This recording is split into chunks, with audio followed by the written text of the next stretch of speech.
Je vais donc prendre la version authentique originelle que je cite constamment pour vous démontrer que ça c'est la version authentique avec les mots anciens. Et pourquoi entre parenthèses doit apparaître là-dedans. Origine chapitre 2, verset 14, dans la version authentique originelle, il est dit: le nom du troisième de ces fleuves émanait était Pélé, Pélé. Pélé, Pélé.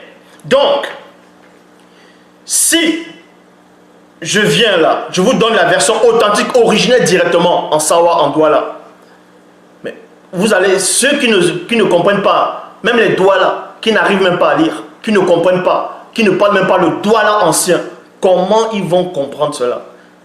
Si les gens doivent être, en gros, sortis de l'ignorance mentale, intellectuelle, morale et spirituelle, comment ils vont croire, en gros, comment ils vont lire, comment ils vont comprendre l'écriture, si l'OBA ne permet pas qu'on puisse le traduire fidèlement avec les mots en Sawa, les mots Douala authentiques, on doit les traduire fidèlement, mais en les traduisant fidèlement, on va mettre néanmoins entre parenthèses. Pourquoi la parenthèse doit apparaître là-dedans? Non pas que dans la version en Douala directement, dans le Douala ancien, la parenthèse existait, mais le mot parenthèse existe néanmoins. Pourquoi la parenthèse doit apparaître quand il y a la traduction? Pour que le lecteur qui n'est pas initié dans la version authentique, c'est-à-dire qui ne connaît pas le Douala ancien, puisse comprendre ce qu'il va lire. C'est pour ça qu'il est dit ici, dans Origine chapitre 2 au verset 14, le nom du troisième de ces fleuves émanait était Pélé, Pélé, entre parenthèses, Idékel. C'est pour ça que dans la version de la Bible en Douala actuellement, que vous voyez là, que vous voyez sur internet, même quand vous allez au Cameroun, tout ça, vous pouvez trouver cette Bible là. Le Pélé, Pélé apparaît, non, pas le Pélé, Pélé, plutôt Idékel, l'Éphrate, le Guillon, tout ça là apparaît. Ça apparaît parce qu'ils ne connaissent pas ce mot-là en langue ancienne, en Douala. Vu qu'ils ne le connaissent pas, c'est pour ça qu'ils vont mettre les mots que vous connaissez déjà dans les Bibles classiques. Ça ne veut pas dire que parce que ce sont les Douala qui ont fait cela avec la langue Douala, que forcément c'était le bon langage qu'on employait par les patriarches et les matriarches. Non. De même que à l'époque, le français dont je parle là, avant on ne disait pas voilà un français, on disait voilà un François. Un français, on ne disait pas un français, on disait le François. Et on sait que l'ancêtre du français c'est le latin, ainsi de suite. Je vais prendre l'exemple même de l'anglais. En anglais, la petite cuillère, je dis bien la petite cuillère en langue Douala, on dit teaspoon. Teaspoon. Et en anglais, c'est quoi? Mais ce n'est pas le Douala qui a copié ça en anglais. C'est parce que le Douala ancien, c'est l'ancienne langue que les patriarches, les matriarches utilisaient. Donc quand on dit Tindi, qui est Jacob, Sango, qui est Abraham, Koudoumane Moula, c'est-à-dire le nom connu aussi sous le nom de Djokisabé, qui est le Christ, il est normal que quand on va poser la question à un Camerounais ou à un Sawa, bon, c'est pas tous les Sawa qui parlent Douala, parce que Sawa, c'est une grande tribu. Dans les Sawa, on retrouve les Bassa. Et chez les Bassa, c'est là où d'autres sortent la légende sous le nom de John Bongo. John Bongo, qui dit que c'est le nom de Christ chez les Bassa.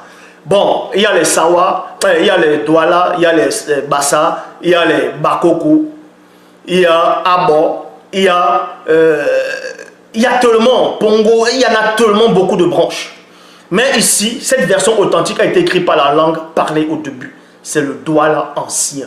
C'est pour ça que je dis encore que les versions des Bibles que vous voyez en Douala, que vous connaissez sur Internet, ce n'est pas la version authentique, vu que ce n'est pas été reproduit fidèlement. Puisque là, dans ces versions-là, on retrouve le nom de Jéhovah. On retrouve le nom de Jéhovah, on retrouve le nom de Jésus Christo. Donc, ce n'est pas des vrais noms. Donc, ça ne peut pas être la version authentique et ni le Douala ancien. Ça, c'est pendant la colonisation, c'est les colons, ils ont traduit ces versions. Ce n'est pas eux, les colons, qui ont traduit là-bas en Douala, mais c'est ceux-là, en tout cas ces gens pendant la colonisation, ces non-initiés qui ont traduit cela en fonction de comment les Blancs voulaient modifier. C'est aussi simple que ça. Donc, ceci pour dire, voici un dictionnaire en Douala. Comme j'ai dit, voici un dictionnaire en Douala où on retrouve les mots anciens. C'est-à-dire le Douala ancien que tu vas donner à un Douala actuellement ou un Camerounais qui parle Douala actuellement. Tu vas lui dire de lire, il ne saura pas comment lire. Puisqu'il faut être initié pour comprendre le Douala ancien. De même qu'en Angleterre, il y a la Bible, la tradition King James en anglaise là. Il y a beaucoup d'anglais, ceux qui parlent anglais, qui auront du mal à lire ces langues-là, cet anglais-là. Parce que c'est un anglais ancien. De même que s'il y a un anglais ancien, il y a un Douala ancien. Et la version authentique, c'est-à-dire a été écrite avec le Douala ancien. C'est aussi simple que ça. Maintenant, la question est de savoir pourquoi on ne parle pas de ça dans les journaux. Comme on dit souvent, soi-disant les archéologues ou bien d'autres personnes ont trouvé des écrits dans la mer Morte, on a trouvé une ancienne Bible en Turquie. Tous ces Bibles, les écrits de la mer Morte, moi je ne regarde même pas ça parce que tout ça c'est du faux. C'est basé sur le faux Christ blanc, toujours. Tout ça c'est de la rigolade. Bon, et on va dire qu'il était dit aussi qu'il y a un homme, un noir, un frère, Moto, qui a fait des grandes études. Il était à l'université, tout ça, il a fait des grandes études, un chercheur, il a trouvé les définitions en mots, en langue bateau. Moi, comme vous dites bantou, dans les langues africaines, mais c'est wassé. Comment se fait-il que lui, il est spécialiste sur ça, mais il ne retrouve pas? Mais il est logique qu'il ne retrouve pas, tout simplement. Parce que les recherches qu'il a pu faire, tout ce qu'il a trouvé avec les similitudes, les mots dans l'Afrique, les mots, c'est-à-dire les anciens mots, il n'est pas arrivé dans le Douala ancien. Je dis bien le Douala ancien. Il n'est pas arrivé dans le Douala ancien. C'est aussi simple que ça. Donc je dis encore, la version authentique, originelle, c'est ce que j'apporte. Il est normal, quand on dit de faire de notre ombre réfléchie, mais toutes les Bibles qui existent actuellement, ça a été pris. On sait que tous les écrits ont été pris de l'Afrique. L'Afrique qui est Wassé, je le dis encore, parce que Wassé c'est la terre. Wassé c'est la terre. On peut dire Wassé ou Miangadou. Et maintenant le mot continent, c'est Mouniele. On va demander ça à un Douala là actuellement, il ne saura pas. Il ne saura pas comment on dit continent. Il ne sait pas que le continent c'est Mouniele. Il faut être initié dans le Douala ancien. Il y a ce qu'on appelle les Mambambé, c'est-à-dire les grands-mères, même les professeurs en Douala actuellement qui vivent au Cameroun. Ceux qui ont même écrit ce dictionnaire en langue Douala, aussi le mot Mouniele apparaît là aussi dedans. Parce que eux, ils ont été initiés dans ça, ils connaissent. Donc, comme je dis, on va retrouver la parenthèse dans la version que je suis en train de traduire. Pourquoi? Pour que le lecteur puisse comprendre. C'est aussi simple que ça. Parce que si on ne traduit pas, si on ne met pas la parenthèse, ils ne vont pas comprendre. Ils ne pourront pas comprendre. Mais la version authentique originelle, quand on écrit en Douala, on ne va pas mettre là entre parenthèses, non. Déjà, d'autres disent, bon, il est dit toujours dans la vidéo, que le mot, là, entre parenthèses, c'est quelque chose de récent, l'accent, c'est quelque chose de récent. Non, c'est faux. Ce n'est pas quelque chose de récent. Ça, c'est ce que les colons vous font croire. Pourquoi? Je vais le démontrer ici, là encore. Par rapport à... Ça, c'est comme je dis, le dictionnaire en Douala ancien. Va avec les mots anciens. Les mots, quand je dis anciens, et les mots nouveaux, les nouvelles, tout ça là. Donc, ici, voilà. Je vais prendre un passage. On va prendre...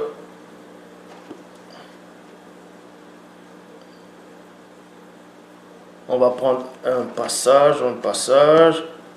Bon. Je vais choisir un passage. Je ne vais pas dire au hasard, hein, parce que le hasard n'existe pas. Voilà. Voici ici un mot souligné en jaune. Oh, attendez, souligné en jaune ici, là. Bon. Il est dit Égégé, qui veut dire le petit diable. Donc, il y a l'accent dessus, en tout cas en dessous. De même que là, je vais prendre, voilà. Ici, là, en langue douala, il est dit Diboma, qui veut dire le malheur. Diboma, vous voyez, ici, là, c'est écrit, c'est traduit Diboma. Si vous voulez, je répète, Diboma. Il y a l'accent sur le O et il y a l'accent sur le A. Mais à l'école, actuellement, on va vous dire que non, l'accent est nouveau là. Non, l'accent n'est pas nouveau. L'accent a toujours existé. Même dans la langue originelle. Ça a toujours existé. Les points d'interrogation, les points virgules, ça a toujours existé. Ici, là, on dit Diboma, qui veut dire le malheur, la calamité. Et la personne met entre parenthèses dans le dictionnaire douala suite d'une faute ou d'une malédiction. Maintenant, il est ici dit voilà, Diboma. Et maintenant, on te dit Diboma, c'est le malheur.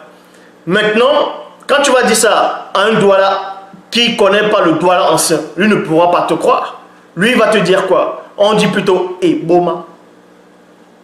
Vous voyez? Eboma. Ça, c'est le nouveau. Ça c'est la nouvelle phrase. Ça, c'est le douala simplifié. Il y a Diboma. Voilà ici. Diboma. Vous voyez? Diboma, qui veut dire le malheur. Or, Eboma, maintenant, qui veut dire maudit. Donc, quand on maudit, c'est un malheur. Il y a Diboma dans la langue ancienne et Eboma dans ce qui est classique. Donc, ceux qui vont écrire les Bibles actuelles, il est logique que même si c'est en douala, ils vont traduire ça avec les mots qu'eux, ils connaissent. De même qu'il y a beaucoup de personnes, même les douala, il y a des sawa qui refutent, qui disent que Loba, ça veut dire le ciel. Ça, c'est faux. Loba ne veut pas dire le ciel. Loba veut dire... Loba ne veut pas dire le ciel. Le ciel, ça veut dire Dibobé.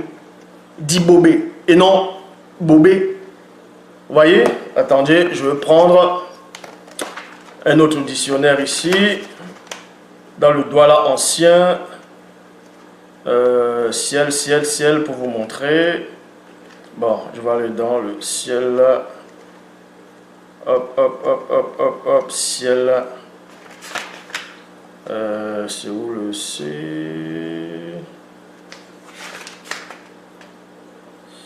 Pop, pop, pop, pop, pop, pop. Voilà. Voilà. Le ciel qui veut dire Dibobé. Regardez, vous pouvez vérifier vous-même.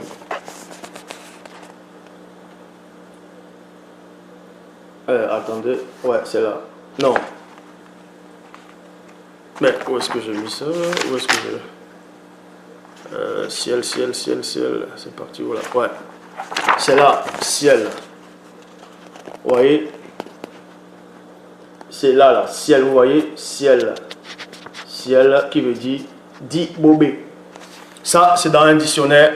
Ça, c'est dans les dictionnaires douala avec les langues anciennes.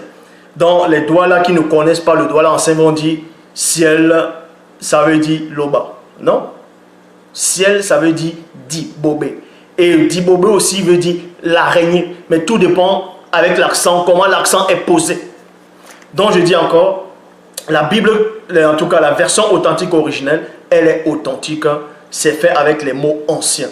Donc si on retrouve quelques similitudes dans la tradition Fabre Olivette par rapport à de l'ombre réfléchie, c'est parce que les colons sont arrivés en Afrique, dans ce que vous appelez en Afrique, ils ont pris des copies que les non-initiés, les chefs non-initiés, c'est-à-dire ce qu'on appelait à l'époque les scribes, parce que le mot pharisien existe même en langue douala ancien. Tout ça, on retrouve ça dans la version authentique que j'ai. Donc, on retrouve le mot Dibobé, c'est-à-dire, quand les colons sont arrivés, en tout cas à l'époque, à une époque très reculée, vous connaissez l'histoire, on sait que l'écriture vient d'Afrique, ils ont pris l'histoire de l'Afrique Mais pendant la colonisation, dans plusieurs tribus, il y a même la Bible en lingala. Voilà, il y a les Bibles en lingala. Et il y a aussi les Bibles en douala. Mais sauf que ces Bibles en douala, là, ce n'est pas les initiés qui ont traduit cela. Ce sont les non-initiés qui ne connaissaient pas le douala ancien. C'est pour ça qu'on retrouve le mot Yesu Christo. On retrouve Jéhovah. Aussi simple que ça. Mais le douala ancien, c'est Loba et Tété qu'on retrouve. Et le continent veut dire Mouniele. Et Wassé, c'est la terre. Wassé, le monde, on dit la terre, c'est-à-dire la terre. Et le continent c'est Mouniele. Ce qu'on appelle le continent, c'est Mouniele. Et maintenant, le globe terrestre même, la planète Terre, c'est Wassé. Et maintenant, le sol où les gens marchent, ça s'appelle Miangadou. Miangadou. Maintenant, sauf que les douala qui ne connaissent pas le douala ancien, ils vont dire Wassé, c'est toujours le sol où on marche.